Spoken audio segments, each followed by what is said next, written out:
अस्सलाम वालेकुम। आज की हमारी वीडियो का मौजू है गोट क्रॉसिंग स्ट्रेटजी फॉर प्रॉफिटेबिलिटी, यानी कि हम बकरियों को किस तरह क्रॉसिंग में लेके आएँ ताकि हम अपने मुनाफे को बेहतर से बेहतर कर सकें। सबसे पहले तो हमें देखने की ये ज़रूरत होती है कि हम काम किस मकसद के लिए कर रहे हैं। सबसे पहले उस मकसद का तयन किया जाता है, फिर उसके बाद देखा जाता है कि उस मकसद के तहत हम अगर किस एज में जानवरों को क्रॉसिंग में लेके आएँ तो हमें अपने मतूजा में जो मतवक्का नताइज हैं वो मिल सकते हैं। अब इसकी मिसाल ऐसी है कि एक पिग्मी गोट होती है जो छोटे से कद की होती है, यूरोप में होती है। अब उसको इतनी ज़्यादा, मेरे अंदाजे के मुताबिक इतना ज़्यादा नहीं कि आप उसको 8 दांत पे या 6 दांत पे क्रॉसिंग में डालें, क्योंकि वो छोटे से जानवर होते हैं और अपनी जो ग्रोथ है उनको निस्बतन बड़े जानवरों की निस्बतन ज़्यादा जल्दी मतलब कि वो मुकम्मल करने की सलाहियत होती है। तो मेरा जो अंदाज़ा है ज़ाती तौर पे कि अगर आप उसको 2 दांत में क्रॉसिंग पे डाल दें, 4 दांत पे वो बच्चे दे दें तो गुजारा हो जाएगा, क्योंकि उसका दूध तो निकालना नहीं होता, दूसरे बच्चों ने पीना है, इसलिए उस पर इतना मिल्क लोड भी नहीं आता। लेकिन ये मेरा अंदाज़ा है। अब अगर मिल्क ब्रीड का आप हिसाब लगाते हैं तो मिल्क ब्रीड को जो एवरेज क्रॉसिंग टाइम होता है वो 18 माह, जो हमने पढ़ा है ना जी, वो दुनिया में डेयरी गोट से जितनी भी हैं 18 माह, एक जो अच्छे ब्रीडर हैं वो 18 माह कम से कम ये एज सेलेक्ट करते हैं, यानी कि 4 दांत। अगर हम इसको 6 दांत पे ले जाएं तो वो रिज़ल्ट ज़्यादा अच्छे आ सकते हैं। मसला ये होता है कमर्शियल फार्मिंग में कि हमने देखना होता है कि कम वक्त में कम सरमाया लगा के हम ज़्यादा प्रॉफिट कमा सकें। ये कारोबार का आपको पता है बुनियादी मकसद ही कमाना होता है। अब मुझे याद है कि मैंने जब मैट्रिक के बाद जो कोर्स किया ना, उसका नाम था DBA, यानी कि डिप्लोमा इन बिजनेस एडमिनिस्ट्रेशन। अच्छा, उसमें पहले दिन जब हम गए ना तो प्रोफेसर साहब ने हमें कहा जी कि आप यहाँ पे क्या सीखने आए हैं। तो हमने कहा जी कि कारोबार कैसे करते हैं ये सीखने आए हैं। उन्होंने कहा जी ये बताएं कि कारोबार का बुनियादी मकसद क्या होता है। हाँ ज़ाहिर उसमें छोटे से नहीं पता था, तो कहते हैं कारोबार का बुनियादी मकसद होता है मुनाफा कमाना।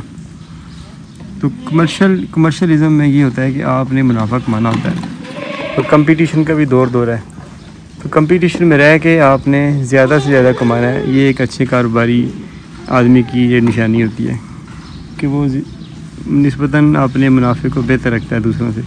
उसके लिए उसे मुख्तलिफ पॉलिसियाँ बनाना पड़ती हैं।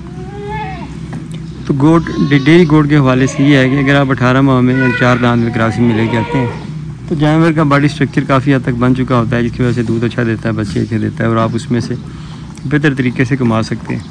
इसी तरह मीट ब्रीड्स हैं दुनिया में चलती हैं, लेकिन वो फार्म टू फार्म चलती हैं, याद रखिएगा। मीट ब्रीड की स्लैटरिंग अभी दुनिया में इस तरह ऐसा शुरू नहीं हुई जिस तरह हम तस्वर करते हैं, क्योंकि बुनियादी तौर पर ये एक डेयरी सेक्टर है और डेयरी सेक्टर में से मीट सेक्टर को निकालना ये एक बड़ी दूर की कौड़ी होती है। अब देख लें, गाय एक डेयरी सेक्टर है। अब गाय में मीट ब्रीड के हवाले से आपने बहुत कम सुना होगा। उसमें भी यही होता है जो जिस तरह बकरी में होता है कि जो उनके नार होते हैं वो कुर्बानी पे भी चल जाते हैं, कसाई भी ले जाते हैं और ये सारा काम उन्हीं से चलता है। अकीके पे भी चल जाते हैं हर जगह पे। तो बिल्कुल जो गाय का डेयरी सेक्टर है उसमें भी इसी तरह ही है कि उसमें भी ये जो बैल होते हैं वही सारी जगह पे इस्तेमाल होते हैं। तो स्पेसिफ़िक जो आप कह रहे हैं ना कि अगर कोई फैटनिंग के लिए या गोश्त के लिए कोई ब्रीड हो डेयरी में, तो वो मुश्किल काम हो जाता है। इसलिए बकरियों में क्योंकि डेयरी सेक्टर है तो मीट ब्रीड के हवाले से उस कदर इसमें प्रोग्रेस नहीं हो सकती जिस तरह के एक ख़ास तौर पे जानवर जैसे खरगोश है, ये है ही मीट के लिए। तो इसमें हमारा क्योंकि डेयरी शामिल नहीं है तो इसलिए हम उसकी प्लानिंग करेंगे मीट के हवाले से, लेकिन क्योंकि बकरियां होती हैं तो इसलिए बुनियादी तौर पर डेयरी एनिमल है, तो इसमें मीट की प्लानिंग करना बड़ा मुश्किल बात है और एक लिहाज से पाकिस्तानी सूरत हाल के मुताबिक नामुमकिन सी बात है, क्योंकि मीट ब्रीड दुनिया में चंद ब्रीडें हैं और वो भी फार्म टू फार्म बिकती है और बड़ी महंगी। तो इधर पाकिस्तान में उनकी प्लानिंग करना मैं समझ तो फ़िलहाल जैसे मुमकिन नहीं है, क्योंकि डेयरी आम है दुनिया में। तो इस पे भी जो है ना वो पाकिस्तान में भी काम नहीं हो रहा। तो जो मीट ब्रीड है बकरियों के हवाले से उस पे तो वो तो बहुत दूर की बात है ना। हाँ, पाकिस्तान में काम होता है, जो कसाई वाले जानवर मंडियों से मिलते हैं वो बल्क में ले लिए ईद पे भी बेचती है, कोई कसाई कुछ ले गए, कुछ तरह काम चल जाते हैं। लेकिन जो एक ख़ास ब्रीडें होती हैं जो बड़ा अच्छा स्टैंडर्ड वेट गेन करती हैं, अच्छे मतलब एक जैसे प्रोटोकॉल होते हैं, जैसा बॉडी स्ट्रक्चर होता है, वो ब्रीडें यहाँ पे नहीं है, उस पर काम फ़िलहाल मुश्किल है। तो इसलिए ये चीज़ बड़ा जो है ना, इस चीज़ का हमारी कामयाबी पे इंकसार होता है कि हम जो काम कर रहे हैं उसके लिए हमने किस उम्र में जानवरों को क्रॉसिंग में डालना है।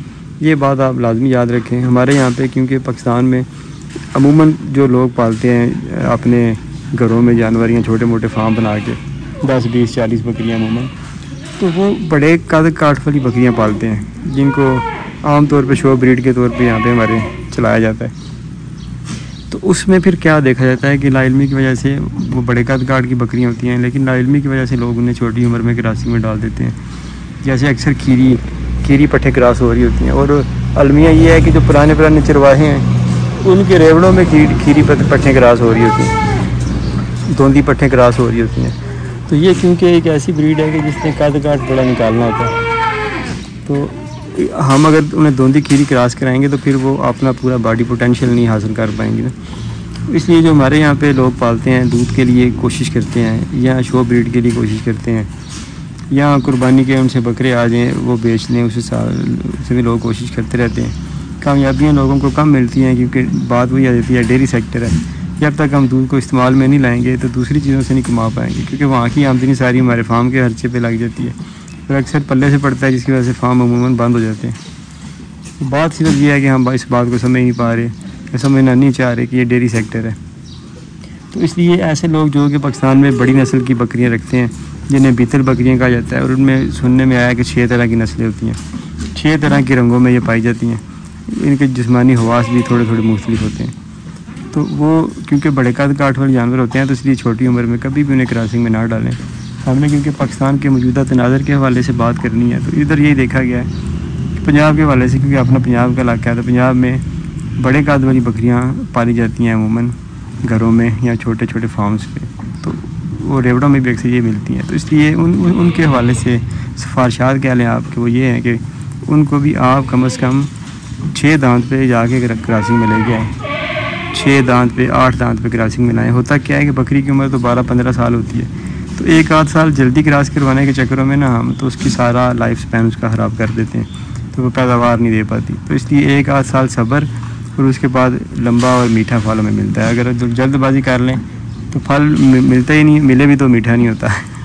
यानी कि छोटी उम्र में क्रॉस बकरी छोटे बच्चे देगी और कम बच्चे देगी, और उसका क्योंकि स्ट्रक्चर नहीं बन पाया होगा, इसलिए हवाना इतना अच्छा नहीं बनेगा और दूध भी कम देगी। तो ये सारी बातें देखने वाली हैं कि आपने जो भी काम करना है उसमें ये लाजमी देखना है कि आप जिस मकसद के लिए काम कर रहे हैं, फिर माहिरीन से मशवरा करके उसके मुताबिक ही आपने जो आपका जो ब्रीडिंग साइकिल है या एक कह लें कि ब्रीडिंग सारा शेड्यूल है उसका तयन करें।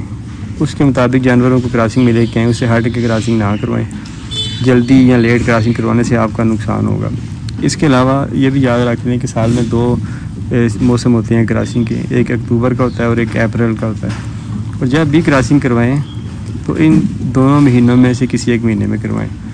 अच्छा, अब दूसरी बात जो अहम बात ये है कि क्योंकि हमने ज़्यादा से ज़्यादा मुनाफा लेना है जानवरों से, तो हम चाहते हैं कि हमारे जानवर सारा साल पैदावारी सलाहियत, मतलब जिस सामने बच्चे हैं जैसे आपके, अब ये ग्रोथ कर रहे हैं। ग्रोथ का हो सकता है कुछ 100, 150, 200 ग्राम फी बच्चा ग्रोथ कर रहा हो।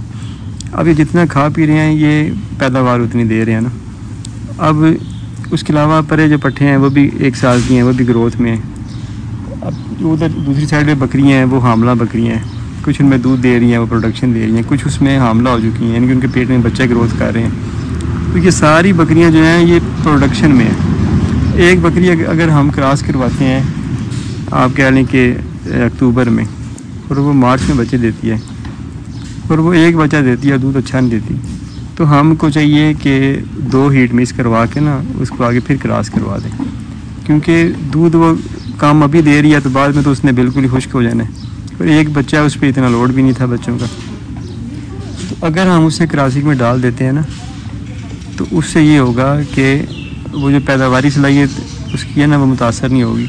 क्रॉस हो जाएगी तो उसके पेट में दोबारा बच्चे जो है ना ग्रोथ करना शुरू कर देंगे। फिर जो वो खा पी रही है, जो उस पर खर्चा हो रहा है, वो कह लें कि हमारा ज़ाया नहीं जाएगा। वो बकरी फिर 5 माह बाद बच्चे दे देगी क्रॉसिंग के बाद, तो वो फिर दोबारा हम उसको देख लेंगे। अगर फिर भी वो बच्चा कम दे या दूध ना दे तो फिर हम उसको फ़र्क कर देंगे, क्योंकि वो बकरी ज़्यादा देर हम इस तरह उसको नहीं रख पाते ना। तो इस तरह बकरियों से सारा साल मुसलसल प्रोडक्शन लेना और उसके बाद साथ साथ ये देखते रहना कि कौन सी बकरी अच्छी पैदावार दे रही है और उसको फिर आगे क्रॉसिंग में लेके आना और उसकी नस्ल को आगे बढ़ाना, ये बड़ा ज़रूरी अमल है। तो इन चीज़ों को सबको देखेंगे कि क्रॉसिंग किस एज में करानी है, बकरियाँ जो रखी हुई हैं उनका मकसद क्या रखने का, किन महीनों में क्रॉसिंग करवानी है और क्या बकरी परफॉर्म कर रही है। अगर नहीं कर रही तो उसको दोबारा या अक्टूबर में क्रॉसिंग में डाल दें या फिर अप्रैल में दोबारा क्रॉसिंग में डाल दें। लेकिन याद रखें कि 2 हीट आपने लाजमी मिस करानी है, क्योंकि एवरेजन 2 हीट 40 दिन में आती हैं बकरी की, और 40 दिन ही तकरीबन लगते हैं कि बकरी अपने अंदर की सही सफाई कर पाती है। तो उसके बाद जब तीसरी हीट पे वो क्रॉस होती है तो वो फिर सेहतमंद बच्चे देती है और वो टेंशन फ्री भी होती है और उसकी बॉडी भी किसी हद तक रिकवर हो चुकी होती है। तो ये थी हमारी आज की छोटी सी वीडियो कि बकरियों से किस तरह हम सारा साल अच्छी पैदावार ले सकते हैं ताकि हम अपने मुनाफे को बनाए रखें और उसको मुनाफे को अच्छा कर सकें। इंशाअल्लाह हमारी आज की वीडियो, कल इंशाअल्लाह दोबारा नई वीडियो के साथ हाजिर होंगे। तब तक के लिए मैं दें इजाज़त। अल्लाह हाफ़िज़।